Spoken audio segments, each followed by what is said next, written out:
तो मैं हूं संभाजी। म्यूचुअल फंड और इन्वेस्टमेंट से जुड़े एक और वीडियो में आपका स्वागत है।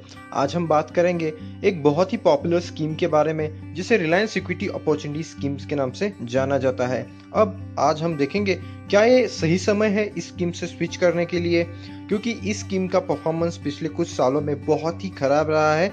तो चलिए देखते हैं यदि आपको किसी दूसरी स्कीम में स्विच करना है तो वो कौन सी स्कीम रह सकती है। मैं आपको वीडियो के एंड में उस स्कीम के बारे में बताऊंगा। पहले देखते हैं रिलायंस एएमसी या फिर उसकी स्कीम्स के बारे में।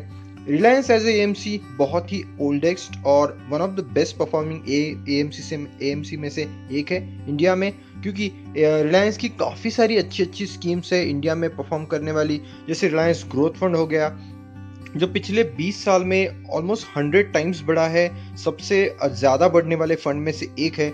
रिलायंस विजन फंड वो भी इतना ही अच्छा फंड है। रिलायंस स्मॉल कैप फंड ये एक स्मॉल कैप कैटेगरी का बहुत ही अच्छा फंड है। तो रिलायंस के साथ बहुत ही अच्छे फंड मैनेजर्स है, बहुत ही अच्छे वेल परफॉर्मिंग स्कीम है। बट इतना अच्छा बैकग्राउंड होने के बावजूद भी ये स्कीम यानी कि रिलायंस इक्विटी अपॉर्चुनिटी स्कीम ने कुछ खास परफॉर्म नहीं किया है पिछले कई सालों से।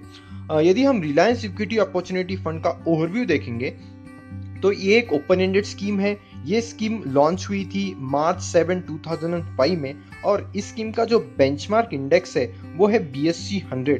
इस स्कीम के पास अभी काफी अच्छा एसेट अंडर मैनेजमेंट है, काफी अच्छा लिक्विडिटी है। वो लगभग 9000 करोड़ के ऊपर है। किसी भी स्कीम के लिए 9000 करोड़ के ऊपर का AUM काफी अच्छी बात है। इस स्कीम में मिनिमम इन्वेस्टमेंट आप 5000 रुपीज से कर सकते हो, और इस स्कीम के जो फंड मैनेजर है उनका नाम है शैलेश राज भान। तो ये कुछ ओवरव्यू था इस स्कीम के बारे में। बट यदि हम रिलायंस इक्विटी अपॉर्चुनिटीज फंड का क्रिसल के हिसाब से या फिर रेटिंग के हिसाब से ओवरव्यू देखेंगे तो क्रिसल इसे 5 पॉइंट्स देता है, जो कि सबसे लोएस्ट पॉइंट्स है। Relatively weak performance in category कहता है क्रिसल। और अब ये समय जरूर आ गया है कि यदि आप इस स्कीम में इन्वेस्टेड हो तो आपको जरूर किसी अन्य स्कीम में, दूसरी स्कीम में इन्वेस्ट करने के लिए सोचना चाहिए। यदि हम क्रिसल रैंकिंग के बारे में बात करेंगे तो क्रिसल बहुत सारे पैरामीटर के ऊपर असेस करने के बाद किसी स्कीम को रेट करता है। चलिए देखते हैं इस स्कीम का रेटिंग कैसे हो रहा है।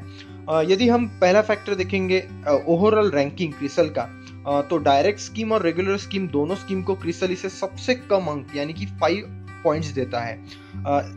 एक अंक सबसे ज्यादा होता है और 5 अंक सबसे कम होता है। तो सबसे मिनिमम रेटिंग 5 पॉइंट्स रेटिंग इस स्कीम को मिलता है। सेकेंड पॉइंट होता है मिनिमम मीन रिटर्न। उसमें भी ये स्कीम ऑलमोस्ट जो 55% क्रिसल का रेटिंग क्राइटेरिया होता है उसमें भी ये स्कीम बहुत पीछे है। क्रिसल इसे 5 पॉइंट्स देता है उस मामले में। वोलेटिलिटी और एक पॉइंट होता है, वोलेटिलिटी के मामले में ये स्कीम थोड़ी बेटर है, 3 पॉइंट्स क्रिसल इसे देता है। इंडस्ट्री कॉन्सेंट्रेशन के मामले में 10% जो वेटेज रहता है क्रिसल का, उस मामले में ये स्कीम को 3 पॉइंट्स मिलते हैं। कंपनी कॉन्सेंट्रेशन के मामले में ये स्कीम 3 स्कोर करती है, और लिक्विडिटी के मामले में सबसे वर्स्ट, सबसे लो वाला पॉइंट्स मिलते हैं, वो कि 5 है। तो इन ऑल ये स्कीम काफी पैरामीटर्स पे लो परफॉर्म कर रही है, तो अंडर परफॉर्मेंस काफी हैवी रहा है। तो ये था क्रिसल का सिनेरियो। चलिए देखते हैं रिलायंस इक्विटी अपॉर्चुनिटी का पोर्टफोलियो कैसा है। पोर्टफोलियो इतना भी कुछ बुरा नहीं है, काफी अच्छे लार्ज कैप स्टॉक्स है और मिक्स में काफी अच्छे मिड कैप स्टॉक्स है। बट देखा जाए तो इतना कुछ खास परफॉर्म नहीं कर पाई ये स्कीम। जैसे स्टॉक्स के बारे में देखेंगे तो SBI, ICICI bank, Indian hotels, Larsen, HCL tech जैसे कुछ स्टॉक्स है। नीचे में देखेंगे तो Max financial, Divi's lab, Infosys, ये कुछ स्टॉक्स है। ये स्टॉक्स बुरे नहीं है, बट अनफॉर्चुनेटली ये स्कीम का परफॉर्मेंस बिल्कुल ही खराब रहा है।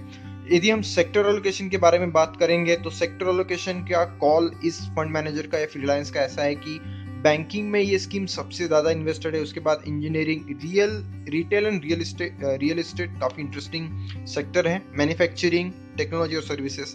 तो इन ऑल ये सारे सेक्टर एलोकेशन और पोर्टफोलियो के हिसाब से देखा जाए तो इतना कुछ खास परफॉर्मेंस नहीं रहा है। यदि हम रिटर्न के बारे में बात करेंगे तो आई वुड से रिटर्न ही है जो बहुत ही खराब रहा है इस स्कीम का। तो यदि हम देखेंगे 5 ईयर रिटर्न ठीक है 19% है, but 3 year return, 2 year return, 1 year return काफी बुरा है। 3 इयर्स का रिटर्न 12% ऑलमोस्ट, 2 ईयर का रिटर्न 6.5%, 1 ईयर का रिटर्न 17.5%। एब्सोल्यूट रिटर्न के बारे में आप देखेंगे तो ओनली यदि आप 2 इयर्स निकाल देंगे इस स्कीम से, यानी कि 2012 और 2014, उस स्कीम ने इन सालों में काफ़ी अच्छा परफॉर्म किया था। बारिंग दिस 2 ईयर्स इस स्कीम ने कुछ खास परफॉर्म नहीं किया है। 2016 में इस स्कीम ने -7.2% का रिटर्न दिया था। 2015 में ऑलमोस्ट फ्लैट रिटर्न, कुछ भी रिटर्न नहीं आया था, 0.6% का।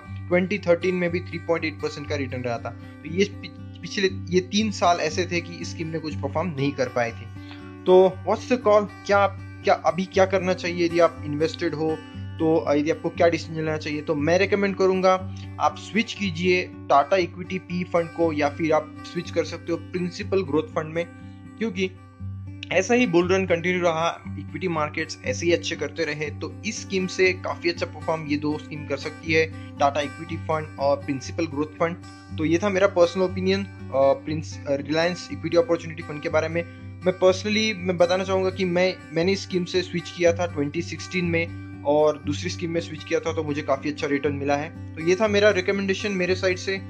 थैंक्स फॉर वॉचिंग गाइज ये वीडियो। मैं आशा करता हूँ आपको वीडियो पसंद आया होगा। आपके जो कोई भी सुझाव है, जो कोई भी रिकमेंडेशन है, कोई भी क्वेश्चंस है, आप मुझे कमेंट सेक्शन में दे दीजिए। ऐसे ही हम लोग रिव्यू करेंगे, क्योंकि मार्केट्स काफी अच्छा परफॉर्म कर रहे हैं, तो रिव्यू करना एक बनता है। तो थैंक्स अ लॉट।